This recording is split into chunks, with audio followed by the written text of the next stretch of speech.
If you want to know how to make your resume stand out for equity research role, this video is for you.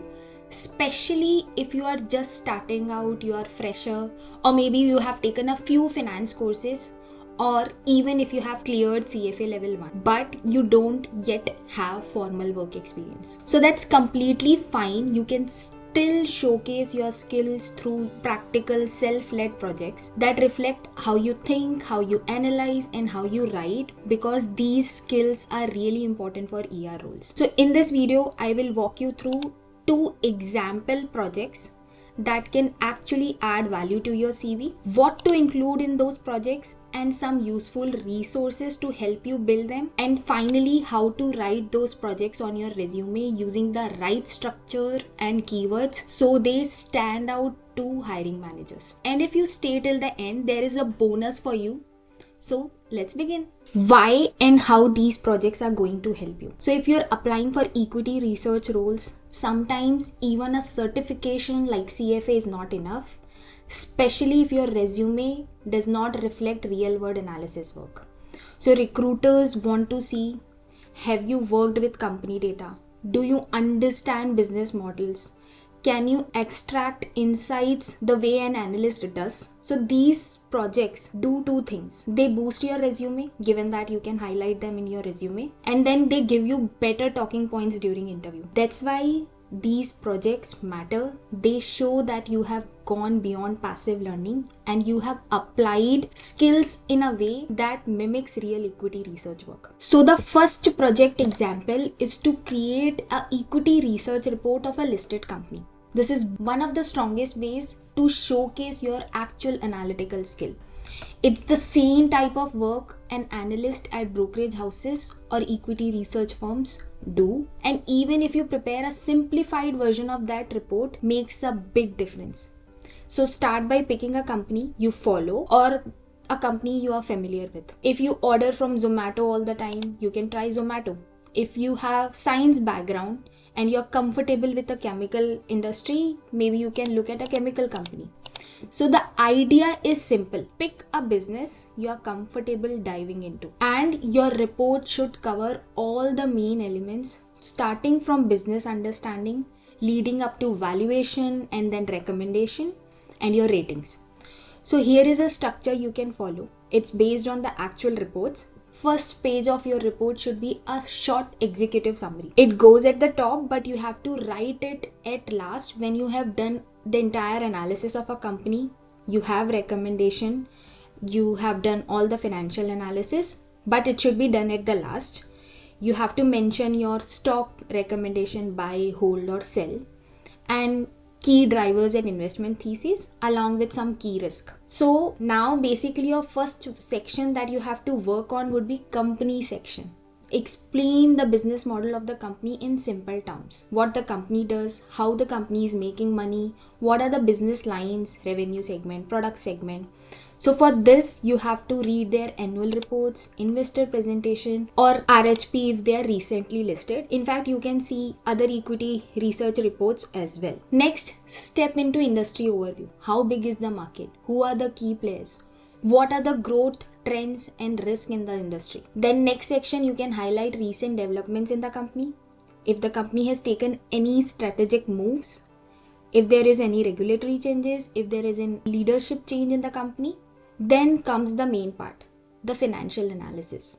So pull 3 to 5 years of financials, analyze revenue growth, margins, PAT, ratios, use vertical and horizontal analysis technique to understand the trend, which will help you to forecast the financials for future period. So for financials, you can use screener.in website to pull the financial, but always cross-verify your numbers with annual report. Then comes the valuation section.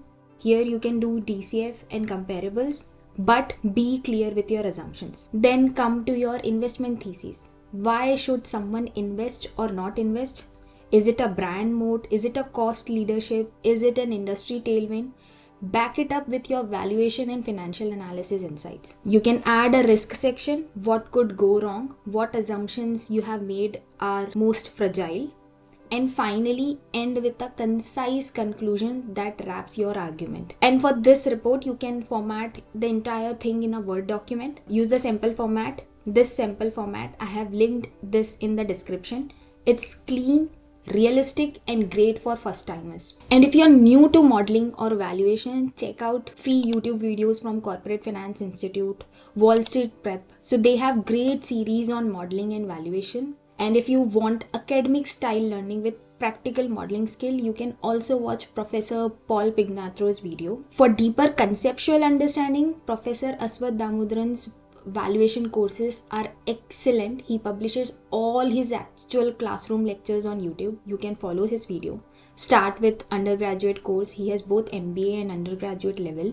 And I'm attaching all the links in the description. So yeah, once you are done with the report, you can upload it on Google Drive or Notion. Include a link on your resume of these projects. It makes your work visible to recruiters. And at the end of this video, I will also show you how to write these projects on your resume. So feel free to copy those points and maybe adapt or adjust the points as per your project. Now the second project is simple but equally powerful. It's an industry and peer comparison study. So choose a different industry than your project number 1. So you build familiarity with 2 sectors. That helps a lot during interviews because now you have knowledge of 2 industry in depth. Start with industry overview for your report, just like before. Size, market size, drivers, tailwinds, headwinds, and then pick 2-3 major players in that industry. Let's say it's FMCG industry, you can pick ITC, Dabur, HUL, understand their business model, strategic positioning. Again, you can use screener for numbers, annual reports for qualitative insights. Compare these companies across 5 to 6 key metrics. Revenue growth, ROCE, net margin, asset turnover, P by E, EV by EBITDA.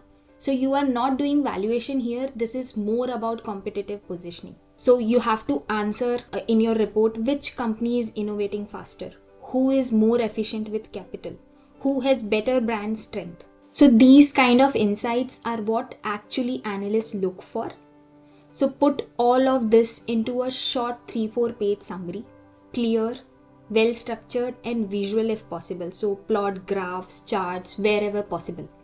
And that's it, a great project for peer benchmarking and industry outlook. Now let's see how to write about these projects on your resume. Don't just say did equity research on Titan. That's too vague. Here is how you can write instead. So for project number 1, let's say it's Titan equity research. So point could be built an equity research report on Titan company, market cap this much, analyzing segment-wise performance and macro trends, issued a hold rating based on 6% upside using P by E multiple. Use strong action verbs. Make your results visible and keep it short and structured. So you can take screenshot of other pointers and adjust it to your own selected project. Now let's talk about the bonus section I mentioned earlier. So yes, if you're working on your resume and want to understand how to structure, how to lay out so that your resume doesn't get filtered out, I am hosting a resume workshop on 27th December. This coming 27th December.